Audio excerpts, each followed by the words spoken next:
Welcome everybody to Wednesday night in the blue corner with me, Joe, all the way from Bangkok, and the Sam McClure of our station, or otherwise known as the librarian, Chris Beach. How are you tonight, Beachy? Or should I call you Good, Sam? Sam, well, you're not the first person to call me that. I'll give you a little story Really? about that later. But Ah, it's yeah. I'll tell you about that later. Otherwise, I'm all good, thank you, Joe. Up here, down here in almost leafy wintry Melbourne. and cold Melbourne. No, it's very warm here today, mate. Very, very, very warm. Now, before we continue with all our millions of viewers, I must issue an apology. Last week I got all the timings wrong, and we actually came on the air an hour early. So that explains our huge, huge following last week. I think we had about 2 viewers, but that's okay. We've got 0 at the moment, so we can say whatever we want. But Yeah, no, we're here as the unofficial selection committee, I guess, Beachy, and we were talking off air. You're saying that there's 30,000 Melburnians had heart attacks last week. yeah. They nearly all had heart attacks because of holding on against Port Adelaide, albeit there might have been some Port Adelaide supporters that might have had some potential heart attacks as well, those that travelled across or those that were based here in Victoria following Port Adelaide. So it's going to be interesting to see what happens this week when we travel to the west, playing Fremantle, which is who we have this week. Yes, well, we got sunny Freo, but let's have a quick wrap up of last week's game. I know Vince and Steve. Well, you did it actually on Monday night. A quick wrap. I mean, we've all seen that. We all saw that stat about third quarter fade outs. I'm really stunned. All these people sack Andrew Russell, there's not fitness. I don't think it's fit. They're AFL footballers, so I don't think it's a lack of fitness or running out games. I think it's something mental that goes on in that club. And I think that's probably one of the biggest challenges facing the coaching staff in that they seem to wait for others to do things. I mean, we stopped running. We stopped doing the things that get us to 50 points up. And there's got to be a reason, and I don't know. If I knew the reason, I wouldn't be sitting here in Bangkok. I'd be probably a successful coach like Mick Malthouse or Dennis Pagan or someone. But I mean, I listened to Nathan Buckley. I mean, I'm not a big Nathan Buckley fan, but I think he's actually a good student of the game and knows quite a lot. And he was talking with Jacob Wiedering this morning, and he's talking about how we stopped doing the things that getting us in front. And he notices little turnovers creeping in, and then people drop their heads. And I mean, maybe we shouldn't go 50 points up. Maybe we should only be about a few points up. Well, you got any thoughts, Chris? Put it this way, Joe. There's plenty of theories to this, but I'll give you this one. We got to 50 points up because we were doing the basics right and basics well. So obviously in that third quarter specifically, we stopped doing that, and we've stopped doing that in those games that we've conceded in those third quarters, because we think to ourselves, righto, that's enough. Let's see what you guys can do in response. And then I think the main point of this is, all right, we've got that mental fear. Like, we've got that fear of losing, and we don't want to do that because Voss will rip into us, which might be the way to get these boys to move forward. I guess you know, being on the coaching committee, you've got to look at the positives to say, just keep doing the things that get you to 50 points up. We can't focus on the negative about, how are we letting these leads slip? Because then I think, as you know, Chris, you've probably played football, and you know, we haven't played at the top level, but most sport is all about confidence and belief in ability. And once you lose confidence and belief it festers and it becomes it becomes like a disease. So I guess what they need to do is just say, look, forget about the fade outs, boys. Let's just keep doing what we're doing. I mean, it's quite scary that I saw a stat today. We haven't won many quarters of football, but we're 4-1. So you've got to say, okay, guys, look what we're doing, and we're still 4-1. Now imagine if we did play good football, we'd still be 4-1, but we wouldn't be giving our supporters these heart attacks. Goz has got the selection of the week. Nunes out, Beachy in. Sorry, Goz, can't have him, mate. He's the Sam McClure of the in the blue corner channel. We're not willing to part with him. The transfer fee's way too high. I don't think the salary cap would allow Beachy to go to Carlton. Too much. Sorry, Goz. Guys, next week we'll have to get you on the show if that's all right. We'll get you to come on. I know you like to have a bit of a say. So next week I'll send you the link and you can come on and we can have Beachy out, Goz in. How's that one? You can be the new Sam McClure. But it's quite. We're gonna the substitute. We'll get onto the team selection in a minute because Goz has talked about it. I'm just more curious about our supporter base. We're 4-1 and they're still bloody complaining, Beachy. Imagine if we were 5-0 and people still complaining. Well, what do you do? I mean, we've been starved of success for years, and now we've got a bit of success, and they're still not happy. Yeah, so, I know. Because a lot of Carlton supporters, I don't get it either, but the thing I could probably put it down to, Joe, is that a lot of people are wanting the return of the old Carlton. When we got ahead, they wanted to see us go further. They wanted us to put the foot down. They wanted us to put the... Yeah, I know. You're a bit young to remember this. I hate saying this, even though I'm not. I don't feel old, but I remember, third quarters at Princess Park, and Goz will remember this, and any other viewers. Third quarter, we used to come out and we'd kick 8-9 goals. And they seriously, it was just like watching a Carlton machine. It was like watching circle work. Hunter to bloody Bazzusto to McClure to Ashman, goal. Johnson out of the middle, straight down the throat of McClure, another goal. And it was, I think people want those days back.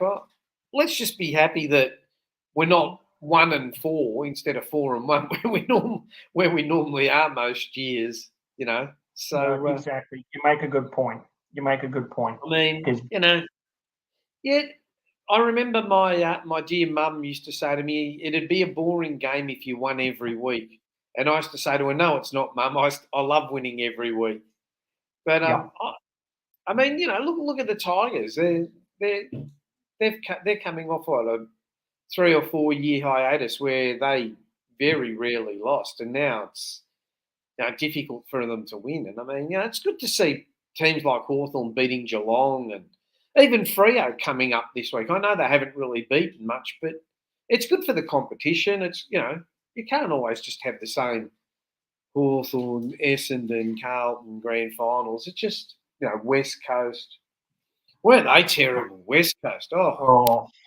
What the hell's gone wrong there? Jeez. Your guess is as good as mine. I got a lot of mates in Perth, and they're all blaming the Premier for keeping the state closed for so long. They're going, now COVID's just everywhere there. And, Can you blame them? Well, it just shows that you can't just shut up and, feel insulated. But to they're also saying that they've got an ageing list, like they've got Kennedy, Darling, Natanui. I think this is also an issue at Richmond. They're starting to get a bit old. You got Jack Rewalt. You got I was going to call him Tony Lynch. What's his name? Lynch. Tom Lynch. Who the hell's Tony Lynch? You got Tom Lynch. Like now, Dustin Martin wants to come back. That's why I'm glad. I'm glad we're blooding some players. That's why people will know me. I'm not a big Jack Nunes fan, right? Yeah, he did okay last week, but I don't think he's the future of the club. You got to get these young blokes like Paddy Dow and O'Brien, and you got to see if they're good enough. And if they're not, then you got to find players that are good enough. But look, we're winning. I should be grateful, and I don't know. Well, on to this week, Chris, I guess, isn't it? Yes, exactly. Before we start that, I'd just like to point out that we are Saturday night. So the team that will get selected on Saturday will be the side that you see unless there are any late changes prior to the game taking place. So, Yeah. So we're on Saturday night, are we? Yes, we're Saturday night. So my intel, all the way here in Bangkok, is that I've heard that the football club is giving Patrick Cripps every opportunity to prove his fitness. They're taking him. They've chartered a flight for Thursday evening. On that flight, they're going to be bringing between 25 and 30 players. Okay. So I don't know if that's true. That's what I got told. 30 seems a bit much, given that I don't know where the reserves are playing or if they are playing. The reserves are playing. Yeah, so I don't know when. I don't know if they're playing in Perth or if they're playing in Melbourne. No, they're playing in Melbourne, Joe. They're playing against Werribee out at Werribee the same day in the afternoon. Okay, so I'm guessing you'd have to bring at least a squad of, 22, 23, wouldn't you? Minimum? Yeah. Yeah. I'm guessing that I think they're actually probably quite happy with the team. The only inclusion, I guess, will probably be Patrick Cripps if past fit. I haven't heard of any other injuries. I know Oscar McDonald is not injured. Cripps is on standby Beachy's private jet. Yeah, well, guys, that seat's been taken by yourself, I believe, on the jet. So yeah, I'm in the luggage compartment. That's where I am. Yeah, so I know Oscar McDonald is still unavailable, so that means probably Luke Parks will keep his spot. Although they say Plowman played a good game in the twos, but I know a lot of supporters don't like Mr. Plowman. I didn't really think Parks did good. I don't think he did bad. I just think he did enough. He wasn't spectacular.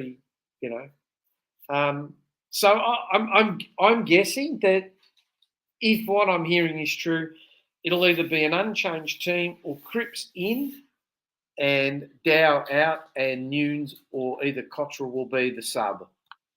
So, Beachy, have you heard anything different or do you know of anything else? Or No, I've heard nothing, Joe. I'm pretty much going to be agreeing with you. I'd probably say that it's going to be, unfortunately, Dow making way, even though I never technically got on the park. Or Cripps, and I think Nunes will play as the medical sub.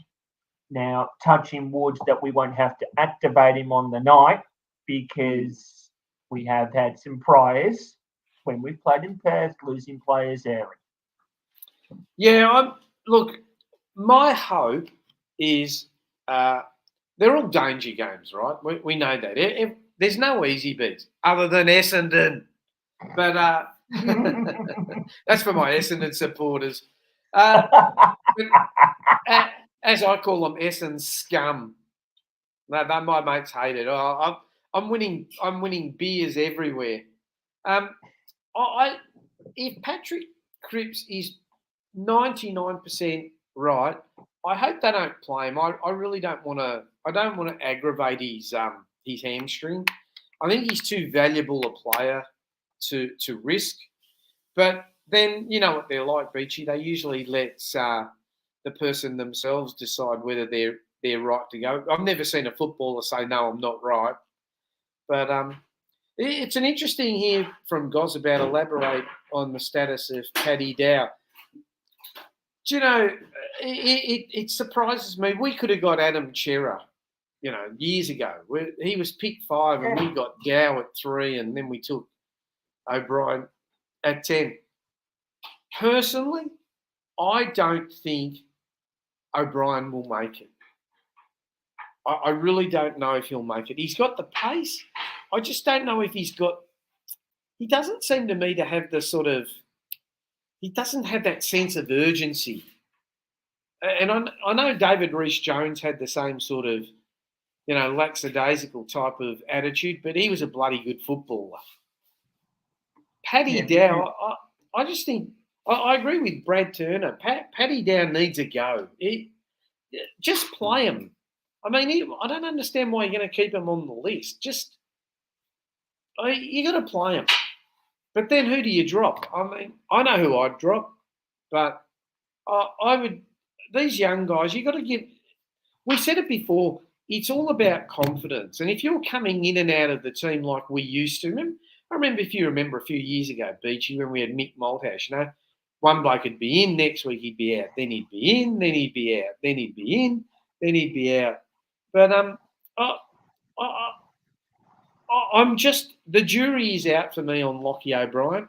I think out of the two, Paddy Dow is a better player. I think they're both similar type of players. I know one's a left footer and one's a right footer. Brad Dow's not a big Setterfield man.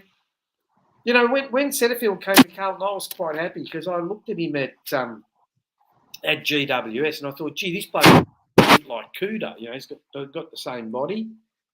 Wish he played half as good as Cooter. So I think Setterfield has been a bit disappointing, but then we don't know the jobs that the coaches give them. Like he might be doing the job that who's our mid coach? Is it Luke Powell? Clark. He may be doing the job that Clark wants. So it's difficult. I mean, I don't know. Same like with Durden and Owies. People are saying, "Oh, we're not getting enough out of our small forwards," but you don't know the job that. I mean, I know Aaron Hamill's our forwards. Is he forwards or defence? Ashley Hansen's the forwards coach. Yeah, Hamill's defence. You don't know what Ashley Hansen tells these guys, and they might be carrying out the instructions to the team, whereas we're all sitting there going, "Oh, no, we want more pressure, we want more goals, we want Eddie Betts Mark II." And they're probably going, well, Eddie Betts was Eddie Betts. You can't get another Eddie Betts. They're once in a lifetime. But I agree with Brad Turner here. He reckons he's out, Motlop in. I think this I've heard a lot of stories about Motlop. As everyone knows, I'm in Bangkok, so I don't really see the reserves. I've heard that this guy's probably just a year too young and that they're just going to bring him along slowly. But I've heard he's just a pressure forward. He may turn out to be Eddie Betts Mark II. I hope so. But yep. I've been trying to keep my eye on the reserves as much as I can, and I've been impressed with what Motlop has put up so far. We might just say to him, look, let's just get you settled in first. Let's get you developed in the twos. And then when you're right, when we think you're right, we'll give you a crack at the one. Bring in. Yeah. Goz says Freo's defence is starting to take shape. Do you know, I was listening today, again, I listen to SEN. The people at SEN don't really want to know how I'm doing it because they're charging us now, but I'm not paying. I think it was Kingy was yesterday saying that he thinks that Charlie Curnow and Harry McKay could become one of the most lethal forward combinations in the AFL. Do you know they've only played 30 games together? They've been there, both been there 3 years. You remember Curnow was out nearly 2 years with that stupid basketball injury or whatever it was, skateboard injury or whatever. I think it was basketball, and then he screwed himself on slipping a tile. Yeah. So anyway, go on. But between those two, I'll back them against any defensive unit, I reckon. If we could, when we're kicking goals, you have a look at how good we are at kicking the ball to them. We get it in quick, hard, and high. And McKay, if he doesn't take it, he'll bring it to ground, and then Owies and Durden need to be at his feet. And I think that's where if you watch our third quarters, we're not getting down to them quick enough. We're starting to, go round the flanks instead of the corridor and moving it quick. When we move the ball quick, I think we're as good as any team, right? It's just when we don't have the ball, I think our defensive structure, I think the players start to get a little bit lost. And I think that'll come. You've got to remember, Voss has only been there 6 months. Yeah, right? about that. So, they're probably still learning. Hamill's only been there 6 months. Ashley Hansen's only been there 6 months. So, I mean, I think we're coming along quite nicely as a team. I mean, we're getting some good. We got probably a good group of midfielders that we can rotate. I'd like to see Zach Fisher probably thrown in the guts a bit more and do a bit more. I think he's probably an underutilised talent, because he's quick and he's got skill. I just wish he'd be a bit hungry sometimes. He tends to pass off too much rather than keep running with the ball using his pace, and he's got a long raking left foot kick. The only bit that worries me is our defence, but Wiedering hasn't played his usual, standard games, and he's still playing okay. And I think he's holding it quite well. Sard's doing okay. Doherty's amazing considering where he's come from. Doherty's been crazy to witness. I mean, I know you were in Bangkok and you still are in Bangkok when this happened, but when he kicked his goal for the first time in about 3 or 4, whatever. Oh, yeah, I saw that, yeah. I'm not going to forget that. Not going to forget that anytime soon. Brad's saying we handball too much. That's when I think we do. We're in the third quarters. When we go direct, Brad, when we move the ball quick with foot, we're actually getting a bit more accurate. And if you notice, in the third and fourth quarters, we're fumbling a bit. I don't know if that's fitness. I don't know if that's over eagerness. I mean, I'm sure the coaches are well aware of our third quarter fade outs, right? I don't think they need me to put a stat up to say, hey, by the way, we're, minus 100 in third quarters. I guess the best way to do it is, a 4-quarter effort. But let's face it, not many teams do have 4-quarter efforts these days. You usually find in AFL football, teams usually score 3 or 4 goals in a row. It's very rarely goal for goal. I mean, at the end it might be, but it's all sort of swings. It's momentum. It's confidence. It's Marbo. It's the vibe, Chris. It's the vibe. Good old Castle reference. Like that. Yeah, like that Dennis, a lot. Dennis Denuno. It's a vibe. It's Marbo. Section 26. As you'll see, Section 131 states, do you want a glass of water? It's a great movie, isn't it? It's the vibe. It's the vibe. It's great. So what do you think, Chris? I've been doing a lot of talking. I better shut up. Go. No, that's all right. But look, I'm going to say the only change I can see is Cripps in, provided he's ticked all the Medico boxes that he's needed to tick. Yeah. Out, I reckon, probably going to be Setters. You think? Okay. Well, it's going to be Setters or Dow, maybe. It's hard to know. Yeah. Cottrell, I thought, did quite well, considering he didn't have much of an impact, but he stood up late. So I was pretty able to see that. What did you think of Luke Parks last week? To be honest, I hardly noticed him.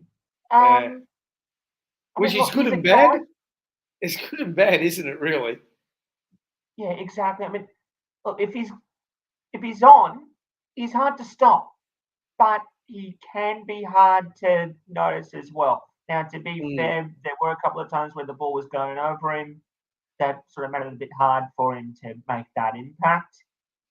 But yeah, look, I think that's going to be okay. Like I said last week, I wanted to give Jack Martin another crack, and he sort of paid that back to me. He was on fire in the first quarter, wasn't he, Jack Martin? I think Zach Williams has pulled his finger out a bit. Yep, he has. He has. he was quite good, I thought, last week. To be honest, I never really thought much of Martin at Gold Coast, right? And I don't know if he looked good because of Touk Miller and, the other guys, but he's another one that seems to. He's got that David Rees-Jones about him, hasn't he? Mm. He's just. Mm. He's just. I'm just reading some of these comments. I'll put them up. You can have a look too. Cottrell was a great intimidator. Parks wasn't convincing, and Setters. Well, I will leave the bloke alone just this once. Yeah. Do you know who Cottrell reminds me of? He reminds me of an uncoordinated Mitch Robinson, just like a wrecking ball. Do you know what I mean? You just see these arms and legs sort of going everywhere. The difference, though, Cottrell will run all day. He's got a tank. Yeah. And I think Gov's a big loss. Yeah. Brad, now here's one. Marchbank. Does anyone know anything? Every time I read the injury list, it's always 1 to 3 weeks, 1 to 3 weeks, 1 to 3 weeks. I don't know if he'll ever play. And Brad's right. This guy, I used to watch this guy play under 13s, David Cunningham. And I remember even in under 13s, everyone looked at him and said, this guy is going to be something. But geez, he's been robbed with injury. He's just. Oh, I actually think he'll be. He definitely would be one of our wingmen at the moment, Cunningham. Definitely. Yep. And he's got a good left foot. He's got a good left foot, but he knows how to use it. Yeah, he's got skills galore. So I'll be interested to see what happens. But Brad, I agree with you a bit. But we lost Cunners last week. Just got a special guest that I'd like to add. Brad, I agree with you a bit. But there he is. Cunners last week. Just got a special guest that I'd like to add.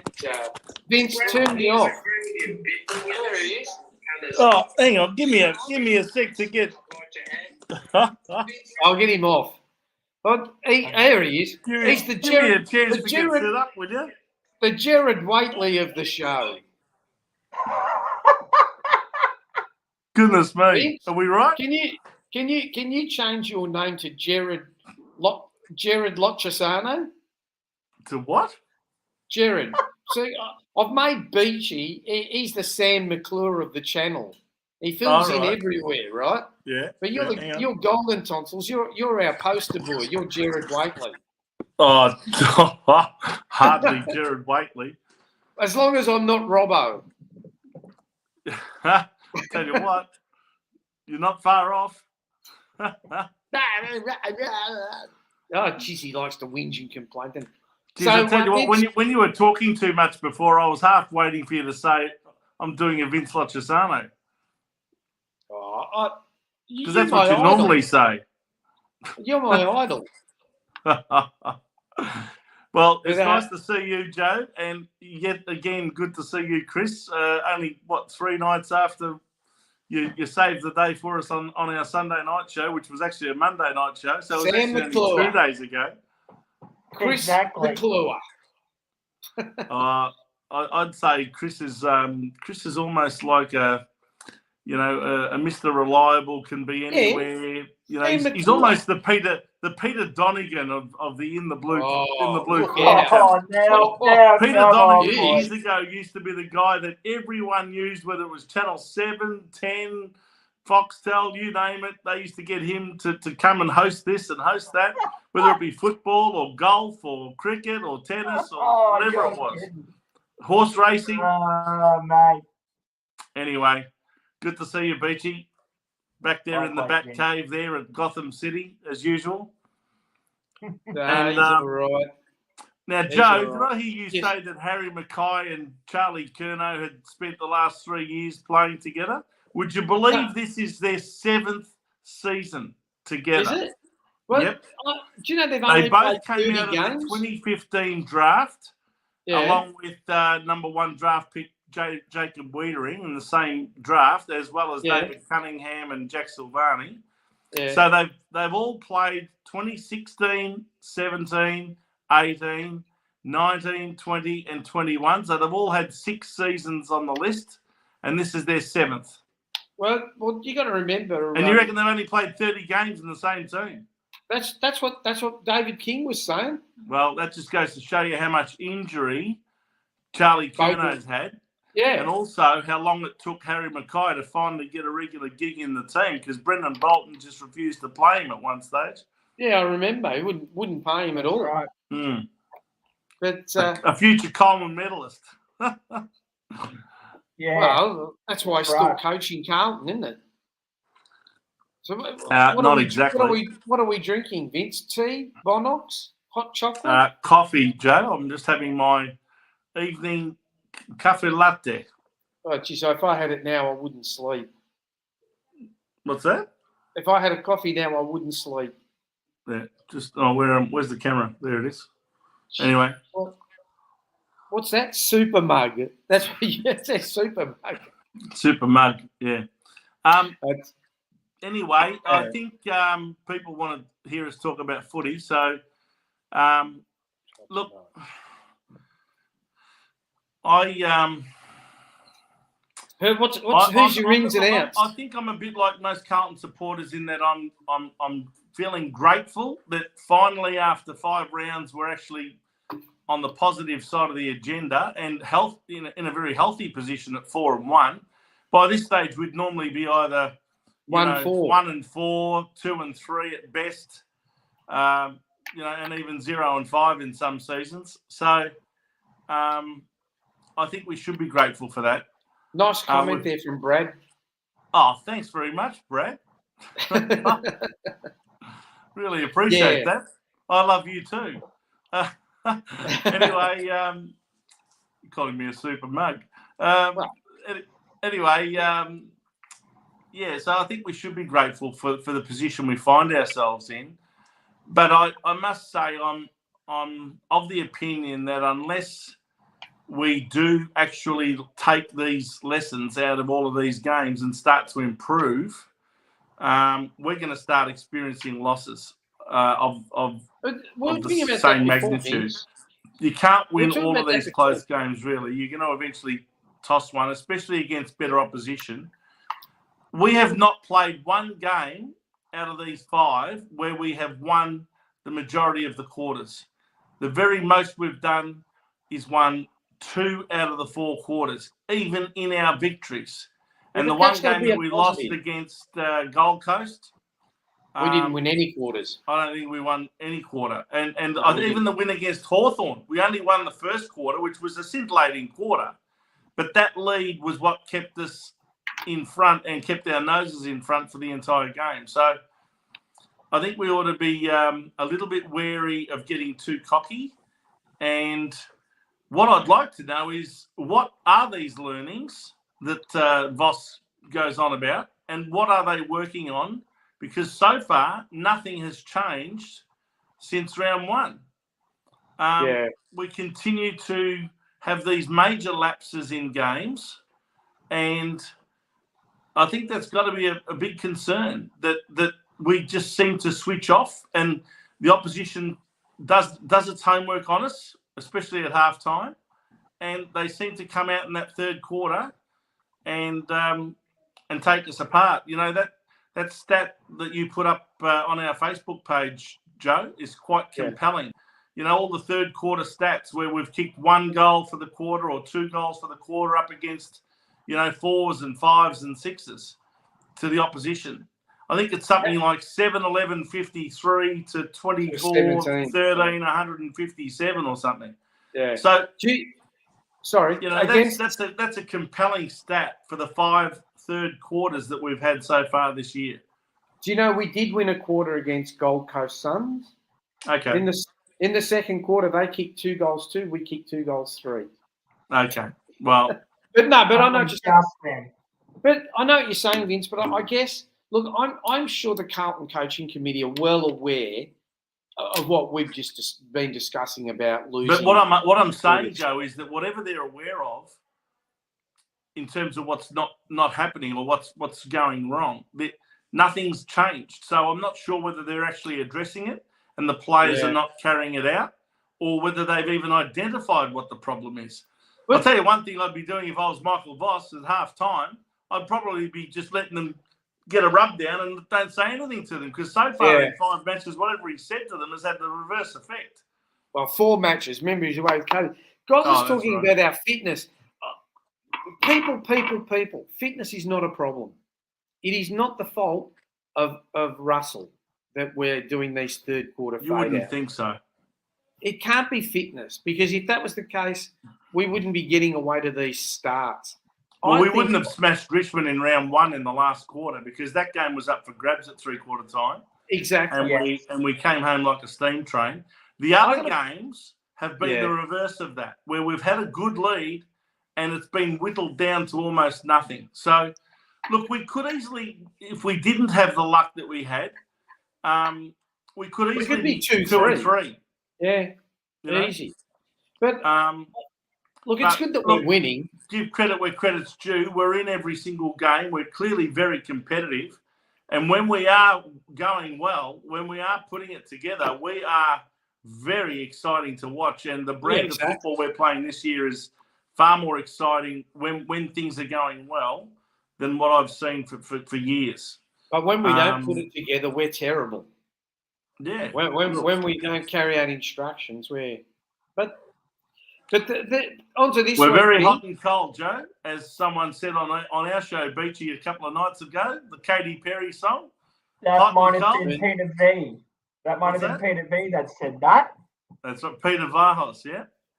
Yep. I'm not sure if he's watching tonight, but it was a very good description. You know, we are very hot and cold, very, dare I say, black and white. Don't say that. So, are we going to win this week? I think we match up well against Fremantle. I think the players will know that they're going to have to play a more consistent level of the brand of football that they know they can play to win the match. If they do another 2 quarters this time or 1 quarter, forget it. They'll overrun us. They're too good a team. Did you watch what Fremantle did to Essendon on the weekend? Yeah. Now, keep in mind that they did this at Marvel Stadium away from home on hostile territory with a parochial Essendon crowd cheering on every decision, and yet they completely dismantled them after halftime. That's a very good team this year, Fremantle. I rate them. I think they'll be top 6, somewhere in there. Taberner just destroyed them. Taberner played really well, kicked 7 goals, but whether he'll do that two weeks in a row remains to be seen. But I'm very impressed with some of their midfielders. Brayshaw is a total class act. So is Sarong. So is Sarong. And the other thing that worries me a little bit is that Ruckman, Darcy. He's not bad, is he? Yeah, and I think Pitnet's on fire this year. Pitnet's going to be needed to carry the majority of the ruck duties, and he's going to be up against it this week. Do we bring TDK back then? It's a good question. It'll be a really interesting discussion between the members of the selection committee, I think, this week as to whether to bring Tom De Koning back. From all accounts, he didn't really sort of shine in the VFL over the weekend. I think he didn't get more than about maybe a dozen hit-outs. He got what? Sorry, Chris, what was that? He got smacked by Soldo in the reserves. Okay, so against Richmond. So Soldo's even sort of taught him a lesson in the VFL. So I don't think they will bring him in, because you don't want to be seen to be bringing in players that are out of form. I think so far what they've done is they've punished players in the seniors that haven't played well, and they've been prepared to make those changes like they did last week. I think there was 5 changes last week. Yeah. So I don't think they want to compromise their selection integrity. So I'd be very, very surprised if Tom De Koning was brought back just because Darcy is a good ruckman. I think they'll go with Pitnet, with Silvani giving him a chop out now and then. Yeah. Brad's got a good point. Tag Brayshaw. I mean, their midfield, they're even missing, what's his name? The Brown. Yeah, Nathan Fife's not even in the side. Yeah. Yeah, and they're lucky they've got this this young whippersnapper that's showing a bit of form called David Mundy. He's only about 76 years old. Yeah, him and I like Brayshaw though. I think Brayshaw is a good footballer. I think he's a very good player. Guys, let me ask you this question: do you tag Brayshaw or do you tag Sarong? Or do you tag both? Oh, look, I think they tagged Sarong once before. I'd probably be tempted to go with Brayshaw this time. I think Brayshaw's in scintillating form. I think he got 34 or 35 possessions on the weekend against Essendon. You can't allow a player of his quality to get that much football. He's going to tear you apart. I think we've got to put someone like George Hewitt maybe and play him on Brayshaw and tell him to play that midfield / tagger role that Eddie Curnow quite often gets given the job of. But, of course, he's not in the team at the moment through injury. So I think George Hewitt might be the right match-up for Brayshaw this week. We could tag no one. Cripps will come back. He will be back this week. There's no doubt that that hamstring twinge, if you want to call it, they just took precautions last week. They didn't want him to play and then give it a real decent twang. They'd prefer to rest him as they did. They got away with it. Well, we got away with it. We ended up coming out with a win without playing Cripps. So that was something. Now he'll be back this week. I think you'll find playing on home soil for him, a West Australian boy. Yes. I'm sure he'll be glad to go out and play in front of his family there on Optus Stadium on Saturday night. Let's not forget Zach Fish is a WA boy as well. He's from York, so there's going to be plenty of them there. Oh, yeah, there'll be plenty there, that's for sure. Zach Fisher had a good game last week, I thought. That's probably his best game for the year so far. He'll be playing on home territory as well. So, there'll be a few boys looking to play well in front of their closest family and friends over there in Perth. It was great to see Sam Walsh return to some really significant form, I thought, last week. 38 touches is no mean feat. And while, again, I still don't think he's 100% the player he was last year, he's still getting plenty of the ball, and you can't ask for much more than what he's doing at the moment. No, I've just seen some news that 4 Freo players are in isolation. Really? That doesn't Did they say name who. Hasn't named. It's just said 4 Freo players are in health and safety protocol. More to follow. Wow. Well, if it's Sean Darcy, Brayshaw, Matt Taberner, the footy gods are really looking after the back line, and Andrew Brayshaw, that'd be tremendous for us, wouldn't it? Yeah, the footy gods are looking after us. Go and put your bet on Sportsbet now, Beachy.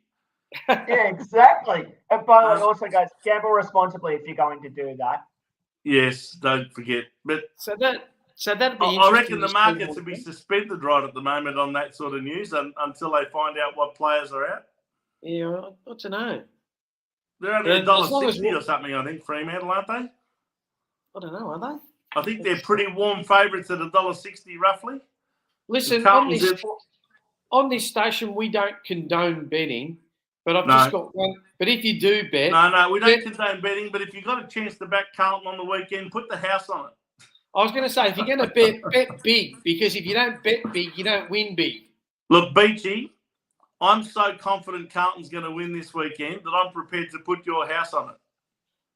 Oh, I'm prepared to put Beachy's library on it. $1.74. You asked me for my prediction before. I think it's going to be another typical Fremantle Carlton cliffhanger of the nature of what they've been up there recently. If you remember, Mark Murphy got that little banana goal with about 30 seconds to go in 2019. And, of course, the year after, Jack Nunes kicked one from the boundary line that he wasn't even meant to kick. It wasn't even his ball to kick. I think it was... That's why he's so quick. It might have been Gibbons at the time that was really the closest to the ball. But Nunes was smart enough to say, give me the ball. I fancy myself around here. And he's in the side. He'll probably keep his position based on the way he performed last week, much to your chagrin, Joe. Yes. No, I'm not. Same with Cottrell. I thought he played pretty well too. I'm just looking at the odds. Beachy, I've put your library on the Blues at $2.10. So that means we're going to win. That means if you win, you get another library and a few more books thrown in. that means if we win, we're going to get $4.20. That's how many books Beachy's got. He hasn't converted to Kindle yet. Yes. Not yet. No, but okay. Enough of the jokes. Anyway, I do believe Cripps will definitely come back. Okay. Any other inclusions, I think, are purely speculative at this stage. A lot of people think that Dow deserves his opportunity. I don't think he's played a game this year, has he? No. So he's been in reasonable form in the reserves, but Voss is really making these guys work for their position. And the minute they drop off, it's out by the looks of it, based on last week's selection decision. O'Brien even getting dropped was a bit of a surprise to a lot of people. But the way I look at it is that Voss is just trying players out, and he's probably feeling like he's got a taste of what O'Brien's all about for the first 4 rounds, and he knows what he's about, and he's decided that, that's it. You go back to the VFL now and get some more confidence, and I'll try some other players that deserve a chance, because against the Gold Coast VFL team, guys like Nunes and Cottrell were regarded as best on the ground, and so he gave them their just reward and brought them into the team. And I've got to say, those 2 guys really played well, and a big reason why we held on in the end. They both had really good games, especially Cottrell in that last quarter. Yeah, I'll have to take you off the air if you mention Nunes again, Vince. Sorry. Well, look, I hear what you say about him not being the answer long term, and I tend to agree with you, because I think he's 29 now. I think he's one of the old. I think he might be the second oldest on the list behind Eddie Curnow, who's 32, and the only player on the list in his 30s. But I think Jack Nunes would be. I think he'd be 29. He must be pushing 30 at some stage, maybe this year. You'd be surprised. I bet you he's not. Hang on, let me find. No, I think you'll find he'd be every bit of 29. But anyway, I think you'll find. Yeah, you're right. He's 29. He's 29. There you go. He's been around the traps, and of course he played quite a few years for St Kilda. So he's an experienced player. Too. So from that point of view, at least he's got an experienced head on his shoulders. Nick Newman's 29 as well. Nick Newman's another one that I felt. In fact, Beachy and I discussed this the other night about which players we felt might be a bit susceptible this week and might come under the microscope at selection. Nick Newman might be one of those ones who's feeling a little bit nervous at the moment. Now, tell me, I said something on our webpage in the Blue Corner group, and I got lambasted, and I said, has anyone noticed that Matt Kennedy's form's dropped off a little bit? Yeah. And I got lambasted. Yeah, why? Well, they reckon it hasn't. Well, he had one quiet game against Gold Coast, but I tell you what, he had plenty of mates. Yeah, I don't think he's. I think last week he was better. He was better than the Gold Coast game, but he wasn't up to the same standard as the first. I don't understand. Rounds. I don't understand. Sorry, I'm itchy all over. I've just come back from Phuket and I've developed an allergy to some things. I'm on all these steroid tablets. I'm sitting here scratching away. I don't know. I like Kennedy. I really like him.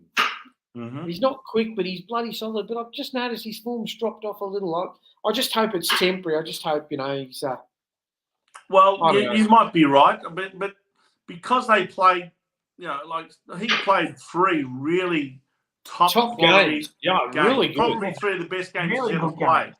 And if we expect that every single week, I think we'll be disappointed because they're not robots. They are humans, and they probably carry injuries from week to week as well at times. Look, I think Kennedy's more than held his own. I'm not trying to drop him. I'm not trying to drop him. If he has another game or 2 where he's only getting 10 or 12 touches, well, then you could probably put him under the microscope. But I think he's still been a very important member of that midfield so far. may need a rest. I mean, you know how they've been like Geelong rest some of their players every now and then. That's maybe just Selwood, but anyway, that's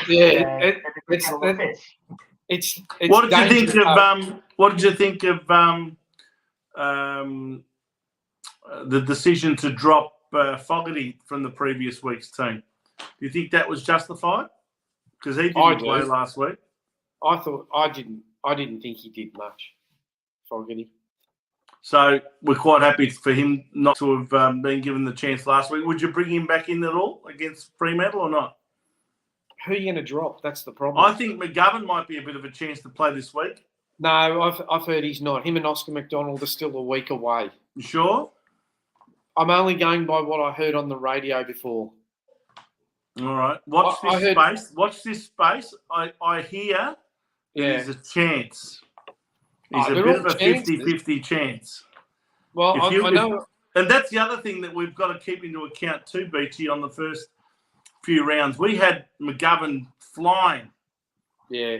And really having an impact in that defence. And now, since he's had to go out of the side injured, we've lost that bit of,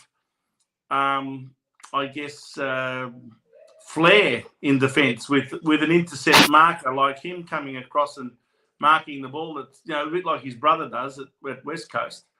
I think when he's back in the team doing that again, it will really improve our defence. Your mate Brad says he's 2 weeks away. So I don't know, but if he's if he comes, I hope it's not the same 2 weeks away that we kept hearing for about 12 weeks last year. every single week you saw McGovern 2 to 3 weeks, 2 to 3 weeks. Same with Marchbank, 1 to 3 weeks, 1 to 3 weeks, 1 to 3 weeks. Well, as Vince has said, let's just watch this space. The side will get confirmed on Thursday, okay, tomorrow. So we'll be finding out who is in Bank's way, and we'll go from there. Exactly. And on that note, predictions, and then we'll sign off. Vince? Well, I said to Beachy the other night, I love you, and he said my head says Fremantle, my heart says Carlton. What does your mouth say? My kidney says Fremantle, my liver says Carlton. My large intestine says Fremantle. My small intestine says Carlton. So it's all going to come down to my ass. Let me tell you, Joe, it's going to be a tight one. I think Carlton. I think Carlton could do another cliffhanger just to tease us once again. And I'm going to tip Carlton by 8 points.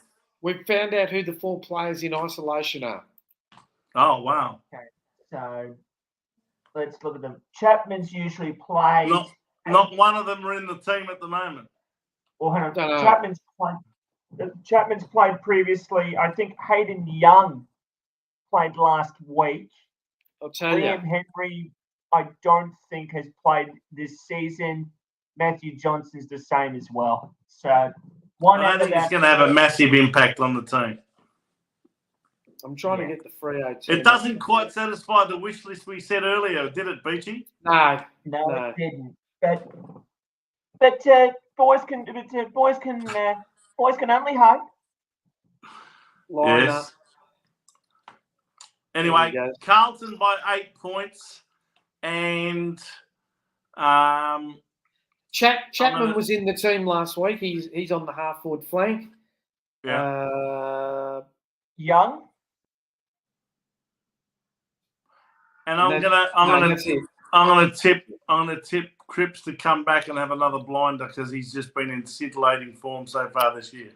If Heath Chapman was a bloody good bloke, he'd go kiss Andrew Brayshaw, he'd kiss Kavanagh and spread it and do the right thing by the baggers. But so anyway, so you're saying Carlton? Carlton by 8 points and Cripps to be best on the ground. Okay, Sam, who do you say? Okay, so I say Carlton as well. Yeah. I'm going to say this is a 10-point margin. So in the ballpark is Vince, and my headline, I'm going to say Tabernacle kept quiet by Wiedering to only 2 goals. All right. So I'll say Carlton will be in front by 60 points at half-time and we'll win by 3. Of course. And the headline to be and lose by how much? out again. No, And we'll win by 3. And the headline is another third quarter fade out. No, well, in all seriousness, I think they might be a little bit more diligent about the third quarter. I think we'll only let the team kick 5 goals. So I'll tell you one thing, Joe. If we don't bring our A grade game this week, we will lose this one. Nah. If we have the same feel about us that we had against Gold Coast, one of those interstate games where they look half disinterested. Yeah. There's no way we'll beat them. But Vince, we have a good record against Fremantle. We tend to match up well against them. Hey? I can't see us losing a game for at least 2 years. Yes, Mr. Malthouse. There you go. There you go. There's the curse, ladies and gentlemen.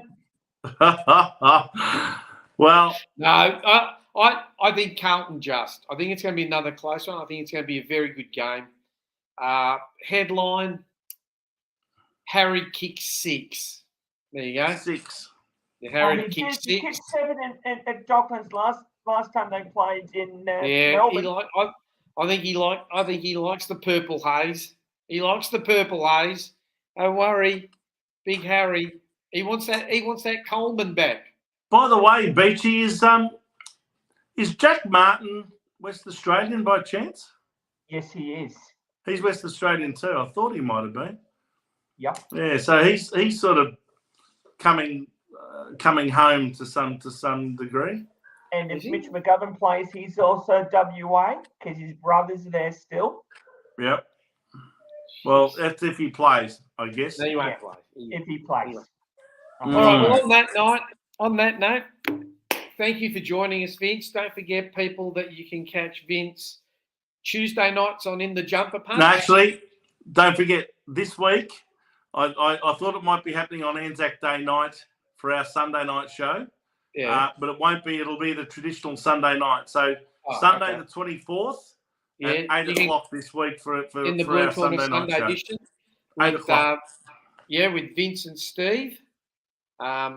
He might get a special guest in or two. It depends how bored they are.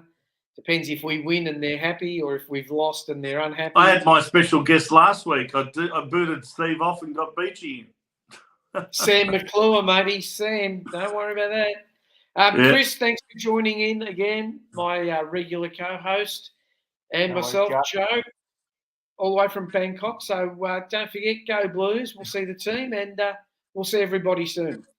Go Blues. Go Blues.